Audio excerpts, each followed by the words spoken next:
This is Shutters Inc. with Bruce Williams and Glynn Lavender.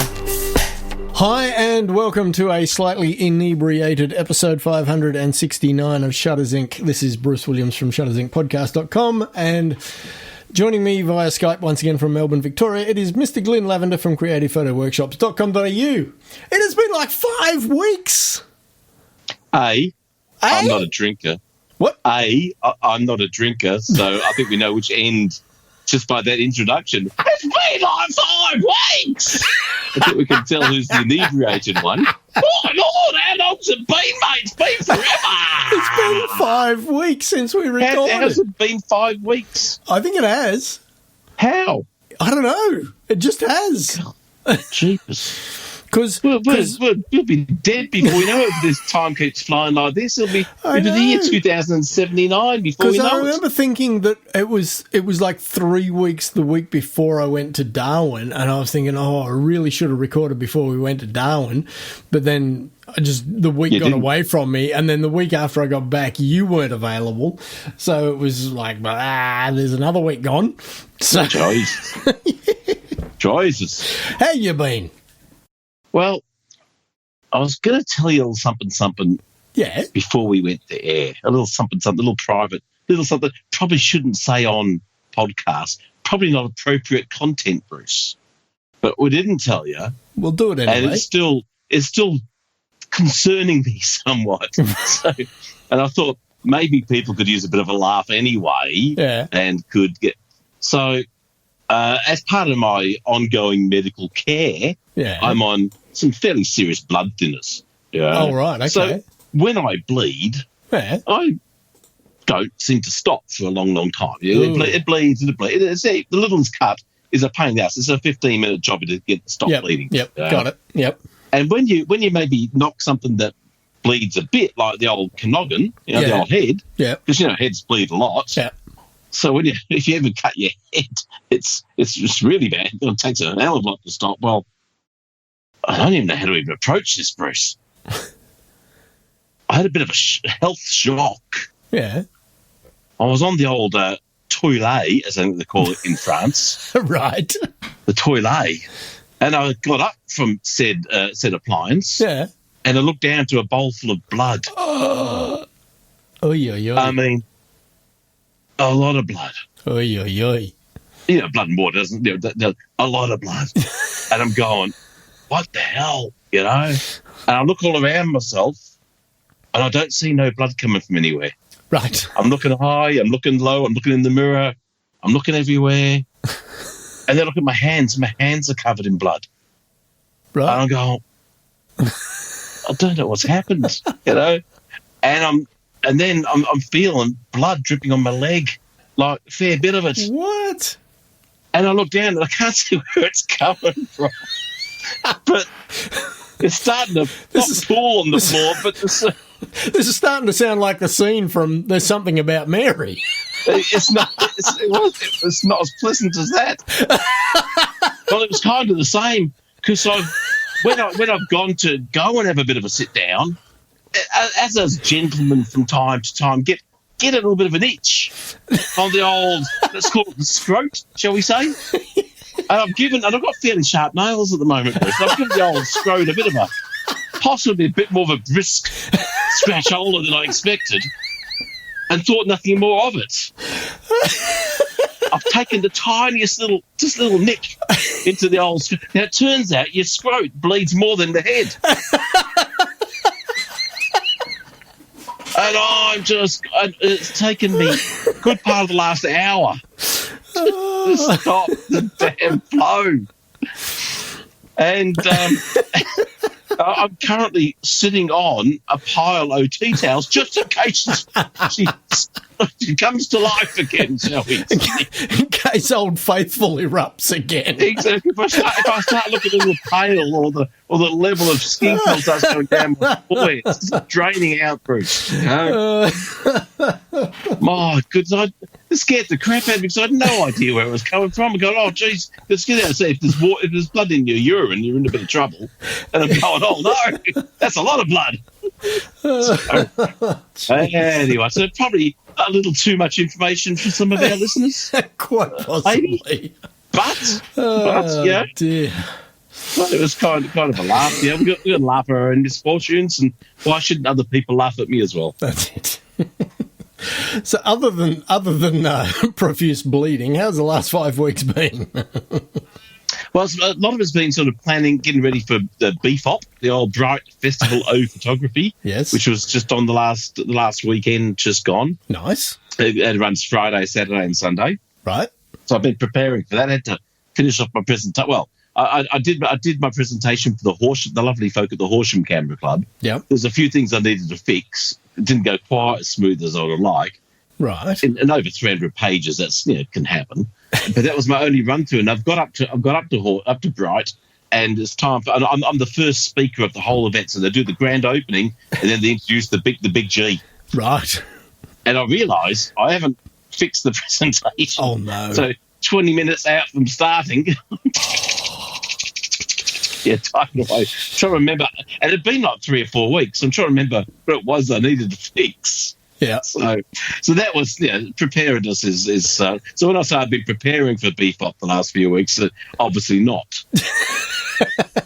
I had a meetup with my Melbourne folk who were coming to India with me Saturday nice. week ago. Nice. First time I've done this with the tour group, getting together, answering questions, talking about settings, just trying to get people's head around some of the logistics. Yep. I had 5 coming from Melbourne, so five showed up, and I met one of them for the first time, and that was the husband. There's a husband and wife team, and the husband's coming, and I found a day or two prior to that because when I've asked people to tell me what kind of gear they were bringing, because I want to, on the day, bring my flash triggers down and make sure everyone's camera can trigger the flash. Save me trying to do that while somebody overseas. Yep.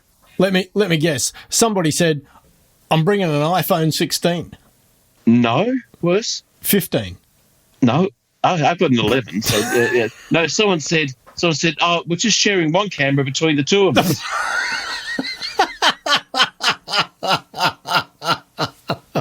Now, Ben and Elizabeth, if you happen to listen to this podcast, Bruce is drunk. He's not laughing at you. He's laughing with you. Or he's laughing with me at you. One of the two. And I'm trying to think, well, how does that work? Yeah. Oh, honey, hurry up and stop because I'll never go. And then, no, honey, can I?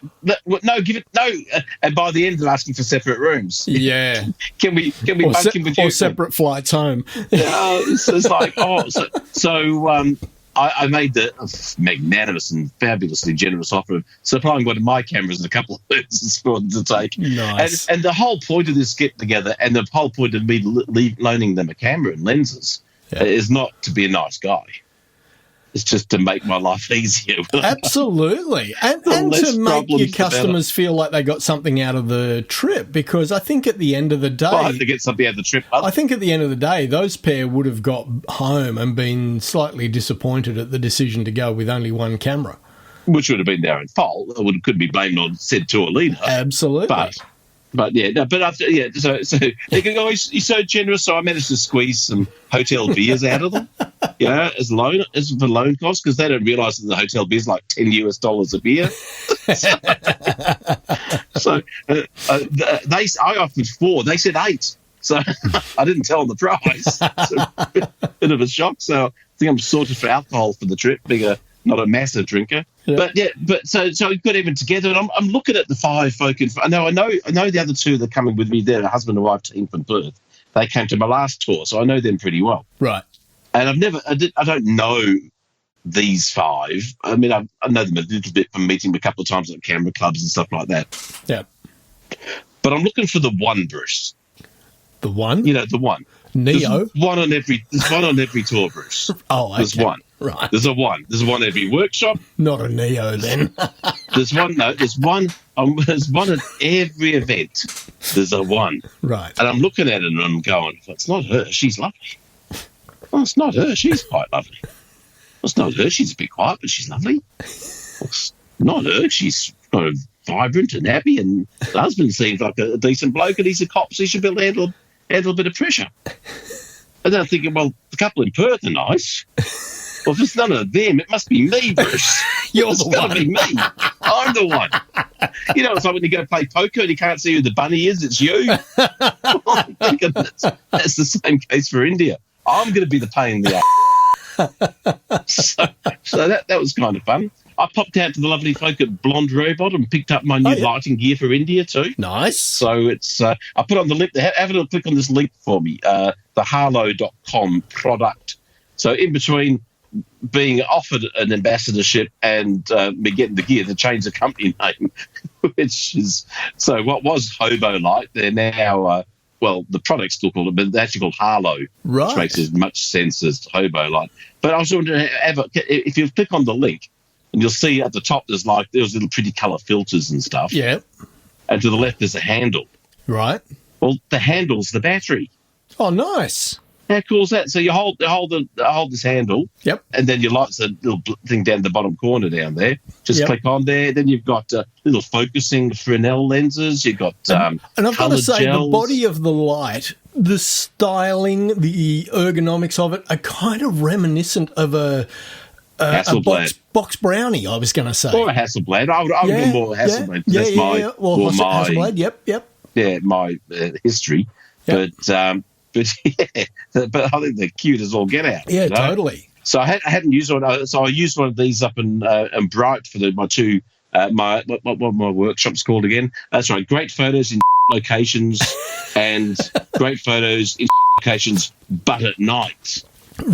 And in the but at night ones, we use these, and they were awesome. Awesome. Yeah, playing with coloured gels, playing with all sorts of fun stuff. So it was really good. But I got to tell you, doing workshops at night for 20 people is kind of tough. It's a fair pressure. So on my second nighttime one, towards the end, I turned to Alex from Blonde Robot / Tamron and Harlow and among other things. I said, I've got a great idea for next year's Bright Festival of Photography, a whole new concept in workshops. He goes, what's that? I said, great portraits in locations, but in the afternoon. Before dark or something like that. It's like, because those nighttime ones are killer. Absolutely killer. So we had a fabulous time up there on the weekend. There's about 600 photographers. So every year the event just gets bigger and bigger and bigger. I think there was 600 or 650 photographers up there. Wow. 40 or 45 instructors. Wow. But what I thought I'd go through, just because there's literally, it doesn't matter what you're into or wanting to get into photography, there's something there for you. Yeah. This is the great thing about having so much variety of instructors. So I just thought I'd just run through a small sampling of the type of workshops that are on there for anyone who's thinking about, like getting Bruce down here. Yeah. And might I add, we had 5 listeners of Shutters Inc. up there. Wow. Well, 5 that I knew. 5 that when I was doing my talk, they put their hands up and said, I'm number 5. Unfortunately, they all said I'm number 5 at the same time. but we had 5 listeners, Bruce. That's awesome. We almost had a quorum, and we were going to kick you off, but then we realised you did all the work, so we thought we'd better not. But so here's just an example of the workshop. So there's a printing workshop, so to learn how to print, which is pretty good. Drone workshop, nice. Good. There were fire twirlers, so you could learn how to do movement stuff at night. Yep. There was a 10-hour bus trip on each day, so you could landscapes. You get on a bus with other photographers and drive over the mountains, shooting landscapes all the way to sunset, which is pretty amazing. There's sports workshops with cricketers and things like learning how to do sports. Yep. There were wildlife. There was one which I thought was kind of a cool idea: a dog photo walk. And you go on a photo walk, and they take the dog, and they show you how to set your dog, find cool locations to pose your dog as you go for walks. So you can do kind of cool Instagram-y type shots of your dog. I thought that's pretty cute. Yeah, love it. Then there was dogs in water workshop, which is pretty cool. Okay. And I mean, just throwing a ball and learning how to capture that movement and life and all that kind of stuff. There was just a workshop that focused just on water, going up the mountains, learning how to control waterfalls and flow and all that sort of stuff in your shots. Pretty good. This is a good one. There's something called glow flow portraits, and it was people with glow sticks and body movement, creating all these incredible patterns. Wow. So it's like light painting, but with portraiture or body shaping at the same time. Yep, it was kind of cool. There's cosplay shoots. Yeah, they brought up a car that's not a Formula One car, but close, and light painted that, doing light painting of these cars in this oval. And while they were doing it, massive aurora over the top. So the light paint, they got these cars on this oval, light painted with an aurora. The aurora was going off all weekend. Yeah. People capturing amazing shots. You know? Yeah. They had to pay extra for that, of course. Yeah. There was a rope bondage portrait session. Nice. Where they just tied a woman to and dangled her from the roof, basically. Yep. There's a thing called shibari, a Japanese form of bondage. Yep. There was BMX, they learned how to do like that kind of sports stuff. There was multiple food workshops, there's macro workshops, editorial portraits to know how to do people in locations, which is kind of cool. Black and white only landscape workshop, which I thought was kind of cool. And that was done like in the middle of the day to show how you can use that really hard contrasty light. Yeah. It's kind of cool. Storytelling portraits, illuminated horses where they're doing lighting and coloured smoke and horses and stuff. Oh, wow. Pretty cool. Light painting, of course, intentional camera movement workshops, street photography workshops, adventure weddings. They're taking people up onto the mountains or on the edges of cliffs and learning how to do some of those more dramatic wedding shots. Yeah. Kind of cool. Working with liquid, like dropping ice cubes into wine, in a glass of wine, capturing all that movement and stuff. Retro film workshops, going out shooting film. There was one run by the fabulous Vicky Bell, where she had some, I don't know the details, but she had some major personal trauma about a year ago and suffered major PTSD and lost all her photo mojo. And she did a talk, I didn't say I was working, but did a talk on how she got her way back from losing all hope in doing anything to getting her photo mojo back again. Wow. And then she was doing a workshop on rediscovering your photo mojo. Nice. Be it from whatever reason you've lost it, which I thought was pretty cool. Yeah. There's environmental portraits in a gold mine. Wow. And environmental portraits in a stained glass maker's building where the guy makes stained glass windows. Wow. And so they're photographing the worker. And there's multiple portrait workshops, multiple landscape workshops, posing workshops, photographing cyclists. There's just so much stuff. So I think it doesn't matter what kind of photography you've always maybe wanted to give a bit of a go. There's 2 or 3 things there you could go out and try in one weekend and find out with experts and find out how much you enjoy them, you know? Yeah, right. And the workshops go like an hour and a half to 10 hours. Crazy. What an incredible logistical event to put together, you know? Yeah. So phenomenal. Yeah. So and it was and the camaraderie and so here's an example for people who may be a bit reticent to come if they don't know other people into photography. One person put on there's a Bright Festival of Photography groupies page on Facebook, said, look, I'm going up by myself. I don't know anybody at all, but I've reserved a table at the brewery on the Thursday night, the night before. If any other single travellers who don't know many people want to come and just hang out, love to see you.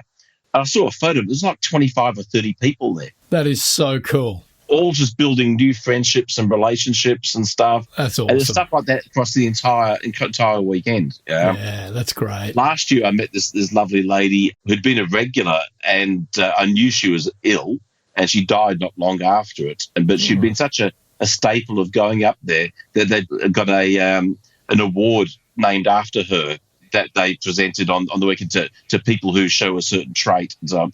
And they filmed it, and the woman's best friend, who's a mad photographer too, she sent that video back to her family in Scotland, this woman's family in Scotland, and everyone bawled and just so amazed at the respect and the care that a bunch of strangers showed for this woman.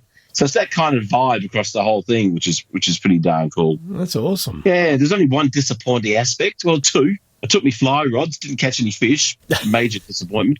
It was bloody hot up there. It was like 27 degrees every day, and we're up in the mountains, so we're closer to the sun, so it's even hotter, Bruce. Right? My wife had to go to Brisbane yesterday morning. Right. At like 7 o'clock, so I couldn't stay up for the big after party. I had to come home. Right. So I could take the kids to school. I missed out. That's when all the instructors get to hang out. Oh. And it's probably the best time of the whole weekend where you get to talk to like-minded people. Yeah. So that was a bit disappointing, but what's she going to do? Yeah. So that's been my 5 weeks, mate. What about yourself after all that? Mate, absolutely nothing. Gutted and annoyed with myself. Why? For not... Is that why you're drunk? For not... You're drowning your sorrows. Yeah, maybe. For not staying up on Friday night... Oh, for the Aurora? For the Aurora. I woke up at 2:30, walked outside... Better see a dentist then. Yeah, exactly. Walked outside, nothing happening, went back to bed. Woke up half hour later at 3 o'clock, thought, I'll give it another look. Walked back outside, nothing happening. Went back to bed, slept through, and of course it went off at 4:30. Yeah. And, and it's one of those things, I think, that, if you really want to see the Aurora, then you have to make the commitment that you are going to stay up through the early hours. Yeah. Even if nothing's happening. Because it can come and go in such a short period of time. Like, it could be a 20-minute event. Yeah. And if you're sleeping through that half hour, then you've missed it, And yep. I'm really... Or you might get a tiny bit of glow, but you've missed all the magic stuff. Yeah, and like after, spending $30,000 to go to Alaska last year and getting nothing... Yeah, and then having the opportunity to see it from my back door here and then sleeping through it, I'm kind of a bit annoyed with myself, Well, it's only building up. Next year it's going to be even bigger. So it's the solar cycle's building and building. So it's only going to improve. So you're going to have plenty of other opportunities. And Kath and I, we were thinking of going to Europe next year, but we just got hit with a massive tax bill we weren't expecting. Yeah, like $40,000. Got to earn it to pay taxes, though, dude. You must have been on a pretty penny. $40,000 tax bill. Thank you very much. Yeah. How many years has it been since you did a tax return? 12 months. But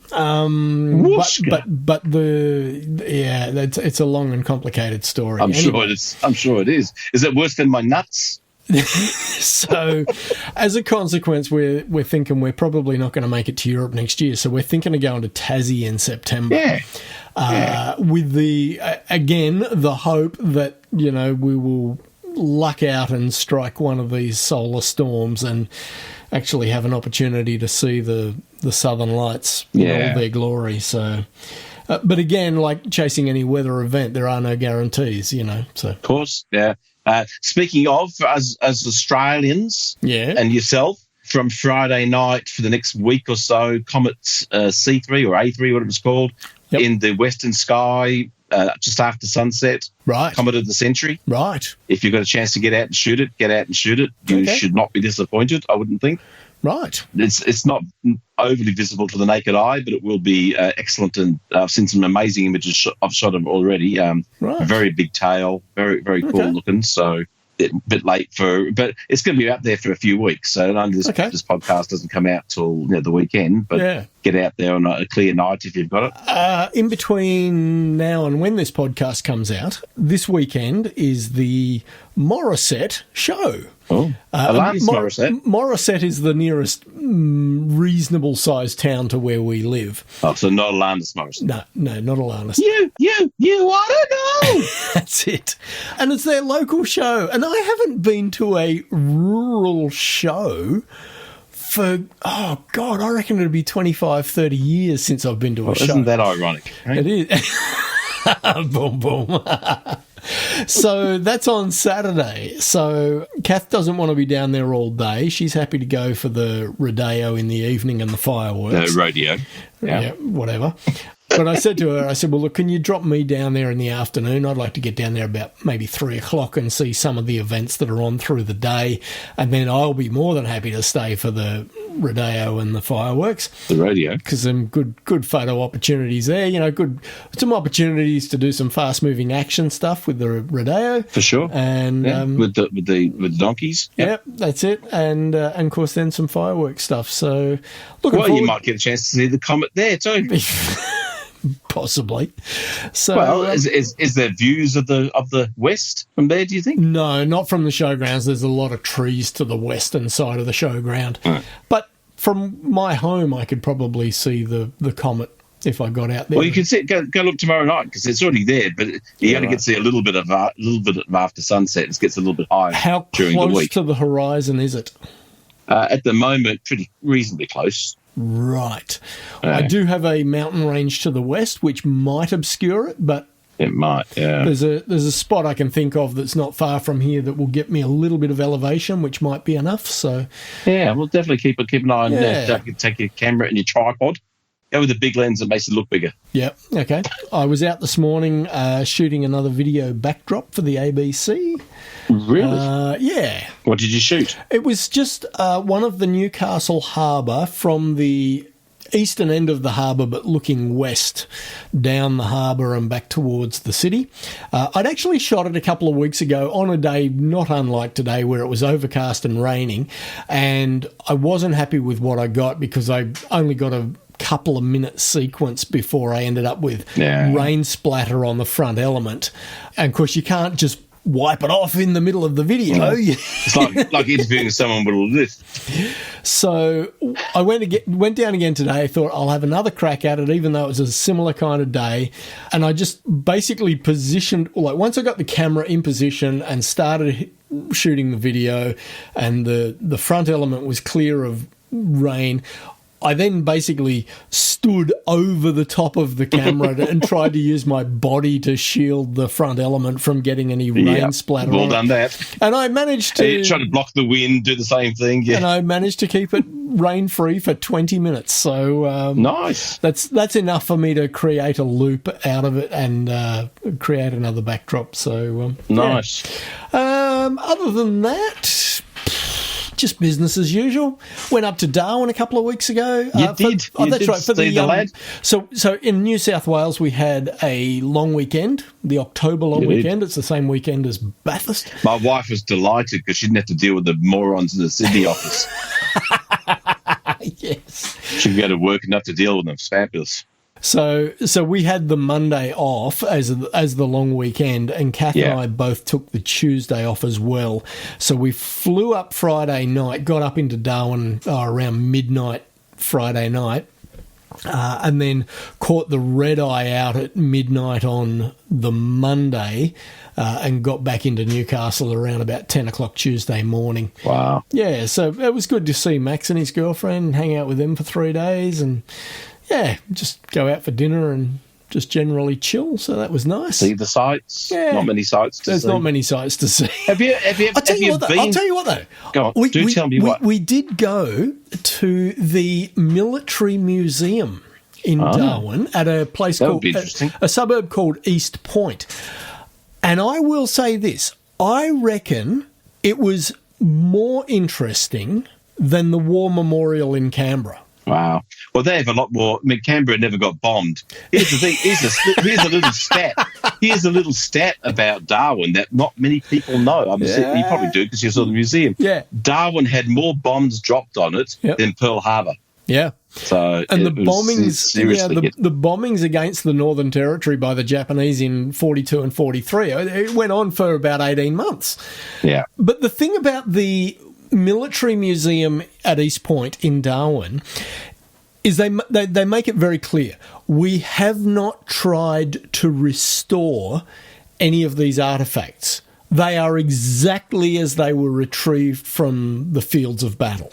Yeah. So they're covered in rust and they look grungy and dirty, and there are no constructed dioramas like, the War Memorial in Canberra. In contrast, having now seen sanitized. Exactly. Having seen the military museum in Darwin, I now look at the War Memorial in Canberra and go, that's a really slick, contrived, maybe contrived is a bit too harsh. Sanitized. Yeah, a very sanitized version of relics of war, and where the Darwin Military Museum feels very real. As the word I used to Kath when we walked out was that felt so much more tangible than the War Memorial in Canberra. So I would say to anyone in Australia, if you do ever find yourself in Darwin, go and have a look at the Military Museum at East Point. I think it's... Can I make one other recommendation if they're up there? Sure. And you should do, if you haven't done it yourself, is go to the Cyclone Museum. No, I didn't realise there was a dedicated Museum? I think I have to go reread my Bill Bryson book, Down Under. Oh, yep. Where he mentions going into it, and he reckons they have audio recordings, so you'd enjoy that being an audio guide of Cyclone Tracy, which destroyed the town in 1974 on Christmas Eve. For those who didn't know, Santa never made it into Darwin. A big wind came and blew it all away, as the song goes. But you go into this darkened room and just listen to the ferocity of the winds blowing, and I reckon it is the most scary, horrendous, just simply terrifying sound. Like demons coming at you. So I'm not sure if it's still there. Maybe it's gone since Bruce. Hang on, we did go to the Darwin Museum the last trip we were up there, and maybe that was where because I do remember there being some Cyclone Tracy exhibits there. So I don't know if that's the one, or if there is an actual dedicated Cyclone Tracy museum. I'll have to go. If you enjoy travel and you enjoy reading, and you haven't read Bill Bryson's books, I highly recommend them. They are Bill Bryson is great. Have you ever seen the guy talk in real life? No. Most boring bloody. Oh, really? God, just shoot me rather than that. He's just terrible. Right. It's just awful. I remember listening to the audio book, A Brief History of Everything. Which was fantastic. I absolutely loved it. Amazing research. Yeah. I love it. I've read and reread his travel books like 50 times. Right. They are fabulous. But in real life, he's just very dull. He's a very dull individual. But the books are certainly worth reading. So Since 2005, Shutters Inc. has been a labour of love. But beyond the time required to produce it, there is also a financial commitment. If you find value in the podcast and would like to help keep the servers running, hit up the Patreon link, which is in the show notes. Even a couple of dollars a month will help. Much appreciated. Now, back to the podcast. Yeah, so what else you got? Well, the only one other thing that I came across, which I thought was kind of interesting, was Photoshop now has distraction removal, automatic distraction removal, using AI. Okay. Basically, what you can do, you can hit find distractions, and it analyzes your picture, and it says, well, I found these elements that I think might be distracting. It might be power lines or extraneous people to your shot, for example, or rubbish on the ground. Are you looking at the example? Yeah, the one with the power lines, Power lines, It just said, wires and cables gone. And it probably does the same for dust spots and stuff like that as well. Wow. Gone. That is phenomenal. And it will give you a list of things. So you can choose what to eliminate and what not to eliminate. And basically, so it eliminates and fills the rest in with AI, and job done. Wow. If I was a amateur photographer, I'm not sure if I would. I have no problem with people use it, but maybe some of the joy of stuff is taken out. Even if you had to do that manually, you're still involved in the process. But if you're a commercial photographer and time is money, that's a great tool. Yeah, totally. So if you're a wedding photographer, having to cull 1,200 images or something, something's a good time-saving tool. So I thought that was pretty cool. Anyway, that was wow, my main bit of photo gear of interest this week. So. Nice. Oh, I don't got to say, whilst on the talk of Bright, I did get to see whilst I was up at Bright the new Tamron 90mm macro lens for Sony and Fuji mount. Sony, Fuji, Nikon, which is Sony, definitely Sony. It used to be one of my favourite lenses of all time, the 90mm macro, and then they stopped making them altogether, and now they've just re-released it, and it looks a cracker. So if anyone likes a good macro, and I use it for portraits, of course, it's a phenomenal lens for portraits. Are you going to snaffle a copy to take to India with you? Thinking I've already got 3 lenses I'm taking already, and it's just like I just don't know if I could be asked. Yeah. I mean, the thing is, the 35 to 150 f2 to 2.8 that I'm taking is so damn sharp and so damn good. Sorry, what lens? What length? 35 to 150. Wow. f2 to 2.8. Nice. 150 at 2.8. I had a woman on the workshop. I'm pretty sure it was a Fuji lens she had. I just can't remember. It was something like a 200 to 400 or 200. It was a biggish lens because I told people to bring the biggest lenses. But this thing was like f5.6 to f8 was its aperture range. Okay. f8. And it's like, I dialed it down to 200. So it must have been like 100 something. I dialed it down. I'm trying to get it down to some sort of, I thought, well, if I get it down to 200, it's got to be at least 5.6. It was still 6.7 at 200. Oh. It's like, ugh, that's just an unused. I wish I'd said 20 people. It's hard to find time to, but I almost guarantee it was a Fuji lens. I think, what the living hell, you know? You'd want to be on a really new body that has good low light performance that you can, crank up the ISO and get away with just it. Astounding, isn't it? Yeah, and don't even think about depth of field. Yeah, exactly. Just astounding. And I thought about it as well. When I was doing my flash tests with everyone who was coming to India, I put it on the Sony first. I was just going to demonstrate. I've been using it all the week before, no problem at all. Taking photos of the cat. So I put it out, fired the flash up, put the trigger on, press the camera button, no flash. Flash, shoot, no flash. It would not trigger the flash. So I put it onto there's a Olympus body, put it on the Olympus, which is normally the biggest pain, fired it straight away. I put it on the Nikon body, fired it straight away. Then there was a lady there with a Panasonic, wouldn't fire. Yeah, I'm going, what the hell? I was like, more research for me to do. And I got home and I turned to Sony because I was testing shooting in the street. Did you put it on silent shutter? With silent shutter. And silent shutter doesn't trigger the flash. It's like, oh, my God. So I'm hoping that's what was the problem with the Panasonic, too. Right. Yeah, so shares can fire. But what a pain in the bum. Have to remember to turn that back on every time. I never, ever use that feature. The silent shutter is fabulous for street shooting when you don't want people to know you're taking the photo. Right. And especially if you're doing portraits and you're waiting for that little bit you can be shooting them whilst talking to them. Yeah. And they're a lot more relaxed since you're not actually shooting. Right. But you are shooting. Yeah. So there's a great benefit to it. Yeah. And we gave a good test out of my new, yet to be actually tested in the real world out on tour, shooting, walking around settings. Right. So it's fixed shutter speed, fixed aperture, auto ISO is my settings to give a test this time around, and exposure compensation for dimmer switch, basically.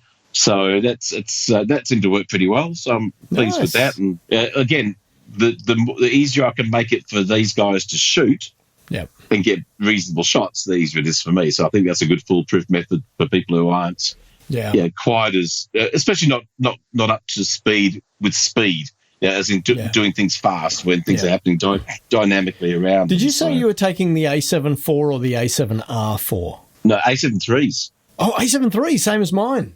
Yeah, same as yours, yeah. Awesome. Well, I think I'm going to pick up my second body on Friday. I don't know whether it's a 3 or a 4 until I get there. See, the thing I love about the 3, and I believe the 4 would be pretty much the same, is just how far you can push the ISO before noise becomes an issue. It is just beautiful. I remember in the last week I was seeing, people posting stuff about the auroras in, different photography groups on Facebook. Yeah. And some guy going, had to really push the ISO to 3200, and I'm thinking, 3,200? Like, what? I use that in broad daylight, mate. Exactly. I don't have to worry about noise till I get to 10,000. I like shooting at 4,000 and f32. That's my go-to ISO. Yeah. So, the beauty of the new world, anyway. The reason there's a couple of reasons why I wanted to go to Sony for this trip is to use the new series of lenses to provide stuff for Tamron. Yep. But for the eye control focus, and I've just realised I still haven't figured out how to actually make that absolutely guaranteed be working every time. I've got it turned on, but it doesn't seem to lock onto anyone's eye. So I've got to try and figure out what the trick is. What I absolutely recommend is that you map the animal eye focus, human eye focus to one of the custom buttons, because that way, when you are out there and shooting, if you suddenly find yourself, you're shooting the camels at the Pushkar Camel Fair, you can just switch to animal eye focus and it will pick up the eyes of animals without fail. And Bruce? Yep. What episode's this? 569. That's the first great piece of advice you've given me in 500 or whatever episodes. That's a bloody ripper, mate. Well done. Awesome. That, my friend, is done. Yeah. I'm going to go out. I'm going to leave this bloody podcast, and I'm going to go do that straight away. Well done. Good suggestion, mate. Yeah. No, you've got 4 custom buttons on the body that you can map any feature to. Yeah. And I have that particular feature mapped for exactly that reason. So you have animal on one and human on the other. Well, it's the same. It's the same custom button. You just use it as a toggle. So you basically just push that custom button and you're toggling between human eye focus or animal eye focus. And it's just, but the problem is when it's on human eye focus, it's not picking up the friggin' eyes.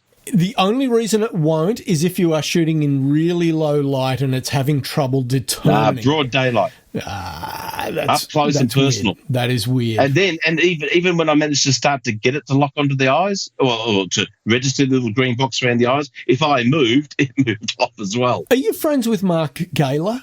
A little tiny bit, yeah.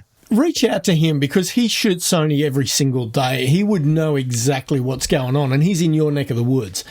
Does he? Yeah, he's in Melbourne. Victoria, you mean? Yeah. Yeah, like the only reason I've ever found the eye autofocus to not work is because you're, in low light. Yeah, that makes sense. And I wouldn't expect that to be particularly effective, but in broad daylight with almost nothing but face in the shot. Yeah, that's very odd. There's something weird going on there. It's I guarantee it's user error. Maybe, but definitely map that eye, human or animal to one of your custom buttons, because that's the last thing. It's the kind of thing you don't change very often. So it's the kind of thing that if you had to go into the menus to find it, you'd spend half an hour looking for it. So if you've got it mapped to a custom button, you can just switch. Well, I mean, at Pushcar, they do have the prettiest camel competition. So you want to be making sure you're nailing those eyes, You think I'm joking? I had a snide remark and I held myself back. I guarantee they have the prettiest. They decorate the camels. They have the prettiest camel competition. I remember a few jokes about the French Foreign Legion about. Why are you running? Need to get the good-looking ones. That sort of stuff. Oh, dear. No, I'll definitely do that. That's a good tip, mate. Thank you. No problem. And that's it. That's all I got. That's all we got. That's awesome. all there is, mate. Well, good to chat again. So when are you off? When do you actually leave? Well, here's the thing. So my wife's away for all this week. Yep. Then she's back for the weekend. Then she's away all next week. And then she's back. Then I'm off that following week. So my time between now and going to India is pretty much shot. All right. So we probably won't have a chat until you get back. Yeah. And you're going for 3 weeks? Yeah, I'll be back after 16th of November. Right. So, well, mate, you have a good trip in India. Thanks, dude. Try and take some good photos. I'm more interested in getting some good stories. So I hope you've got some good stories. Hopefully none of them are testicle related. Absolutely. We can hope. Yeah, it's going to be fabulous. I'm looking forward to it. And certainly hope we get some cracking shots. And I've got a couple of little surprises for the tour group. We're doing some things that they don't know about, which is kind of good.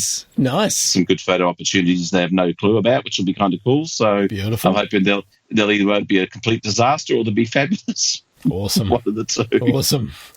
All right, mate. Well, have fun. Thank you. Take care, everybody. We'll talk to you late November. Indeed. See you, mate. Bye.